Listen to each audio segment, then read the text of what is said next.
अस्सलामुअलैकुम, उम्मीद है आप सब खैरियत से होंगे। आज हम देखेंगे चैप्टर 9 का क्वेश्चन नंबर 6। इसमें वो ये कहता है कि एक्स लिमिटेड ने एक कॉन्ट्रैक्ट स्टार्ट किया है। एक्स लिमिटेड को एक कॉन्ट्रैक्ट साइन हुआ है जो 1 मार्च को स्टार्ट हो रहा है। 31 दिसंबर तक जो भी एक्सपेंडिचर्स हुए हैं वो यहाँ पे लिस्टेड है। Material issued from store, purchase, direct expenses, wages, ये हमारे पास गिवन है। उसके बाद वो बताता है कि एडमिन एक्सपेंसेस हमारे पास इतने हैं और प्लांट एंड मशीनरी की वैल्यू हमारे पास इतनी है। एंडिंग स्टॉक जो हमारे पास है वो 21,640 है और आउटस्टैंडिंग वेजेस ये हैं। डायरेक्ट एक्सपेंसेस हमारे पास ये हैं और जो कंपनी को सम रिसीव हुआ है, कैश में रिसीव हुई अमाउंट वो 6,41,700 है। 10% जो हमारे पास रिटेंशन मनी है और फर्दर इन्फॉर्मेशन वो ये देता है कि प्लांट एंड मशीनरी की इफेक्टिव लाइफ 5 ईयर्स है विद नो रेजिडुअल वैल्यू और 2/3 ऑफ प्रॉफिट लेना है हमने वर्क सर्टिफाइड पे। रिक्वायरमेंट है हमने contract account, work in progress account और बैलेंस शीट प्रिपेयर करनी है। पहले कॉन्ट्रैक्ट अकाउंट बनाएंगे जिसमें हमारे पास मटेरियल परचेज हम मेंशन करेंगे, मटेरियल फ्रॉम स्टोर जो था वो मेंशन करेंगे। उसके बाद आ जाते हैं direct expenses.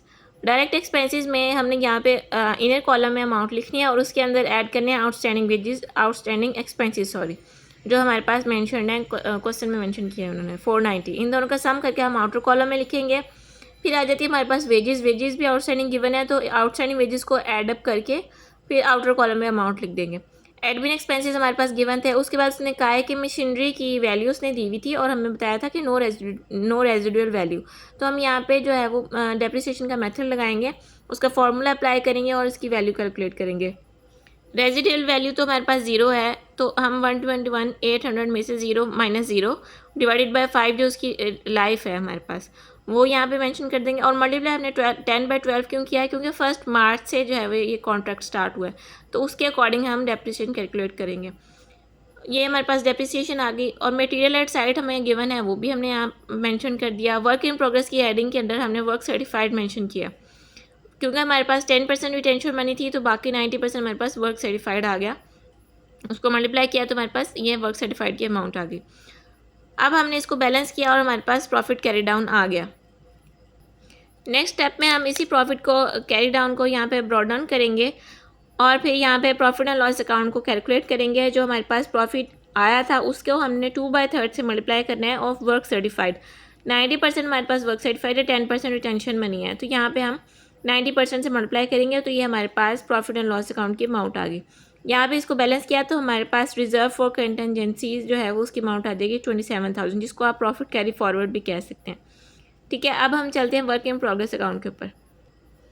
Work in progress का मैंने आपको फॉर्मेट बताया था कि उसमें हमारे पास डेबिट साइड पे हम वर्क सर्टिफाइड और वर्क अनसर्टिफाइड मेंशन करते हैं और क्रेडिट साइड पे हम उसकी रिजर्व फॉर कंटिजेंसीज जो हमने कैलकुलेट किया होता है वो मेंशन करके इसको बैलेंस कर देते हैं और इसका बैलेंस फाइनल कर लेते हैं, कैरी डाउन।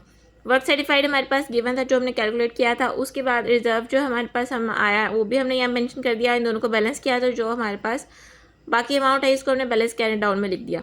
फिर बारी आती है बैलेंस शीट की। इसमें हमने डेबिट साइड पे जो है profit and loss account mention किया जो हमने कैलकुलेट किया है कॉन्ट्रैक्ट अकाउंट से।